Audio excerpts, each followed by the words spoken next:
LEGO Racers, the game that had a bigger cult following than I initially thought. Hello everyone, Alcatraz the SideQuest Gamer here, and this game was requested by Mr. Cool Guy 32, who now goes by the name That Cool Guy with No Lives the Epic.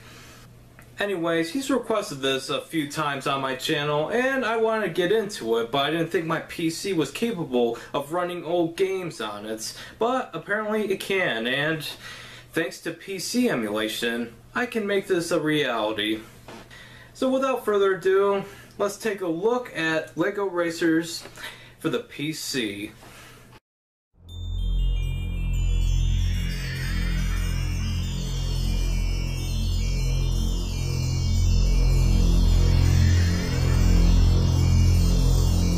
Ah, yes.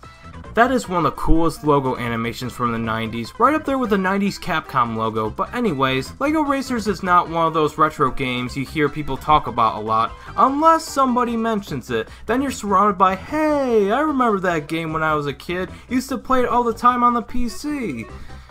We all know Legos, right? If you didn't, how long have you been living under a rock, and how are you getting a stable internet connection while living under said rock to watch this video? If you were a kid or are still a kid now, you probably played with Legos, whether it be at your friend's house or at your own house.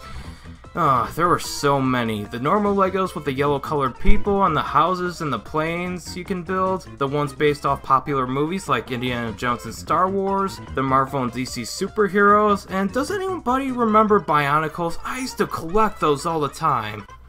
Oh, sweet, they rebooted the franchise.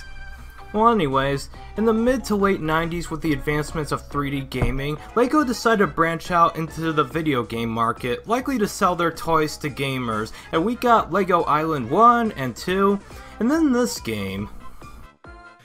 You know what? In the future, I will take a look at those games since I'm getting more familiar with PC emulation. But don't count on it being anytime soon. Anyways, LEGO Racers is a Mario Kart-esque racing game developed by High Voltage Software and published by LEGO Media. The Windows PC versions hit store shelves July 31st, 1999 in both Europe and North America on the same day, factoring in time zones of course. You taking notes, Nintendo?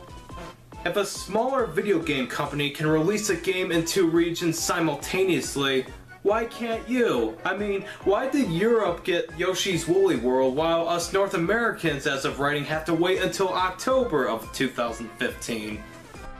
This game did get released later on the Nintendo 64 and PlayStation consoles, but I'll talk about those versions later. Let's just say the Windows version is the definitive version to own. But let's not get sidetracked here. This game is basically a Mario Kart clone, but not in a bad way. There's a huge difference between being a clone and a ripoff. Like in literal terms, when Spider-Man was cloned, there was Kane and Ben Reilly. They may look like Peter Parker, but they're not. Kane became evil and even killed people for his own selfish needs, while Ben Reilly was more of the hero as the Scarlet Spider, but he was different from Peter Parker also. They looked like Spider-Man and talked like him, but they weren't him. Same goes for LEGO Racers. It looks and kind of plays like Mario Kart, but there are gimmicks it can call its own, like the white bricks for example.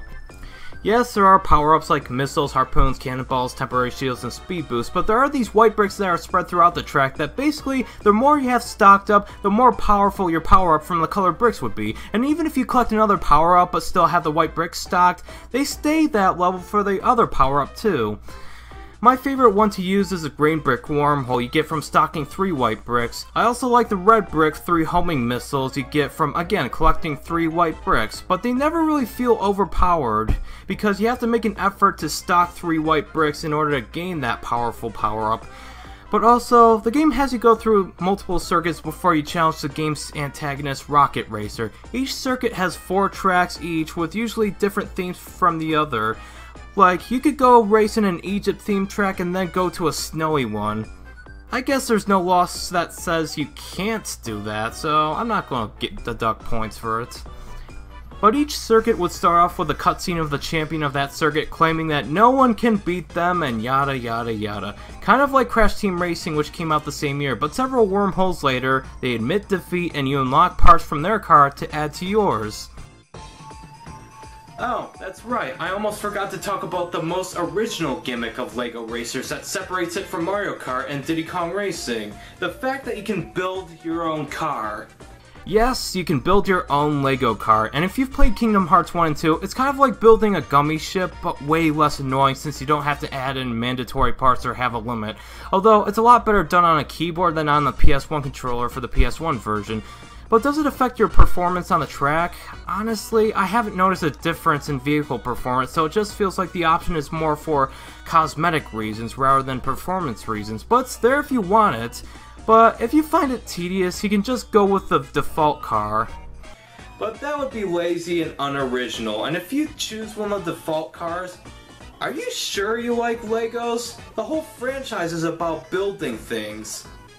You could also customize your own racer and give them a name. My character is basically Gandalf if he were in a Mad Max movie. Oh, what a day! What a lovely day! But as for the game itself, it's pretty fun. The tracks are pretty cool and fun to race in, but I did notice that some of the tracks were reused in later circuits, like the harbor that you first race in the first circuit is reused in the fourth circuit, but this time the track was flipped around so you drive it backwards instead.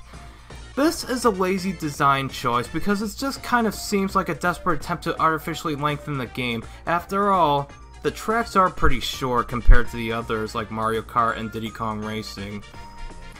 I do like the music of the game, I will say. It's not MP3 player worthy, but it's so unique that the only way to describe it is that music from LEGO Racers.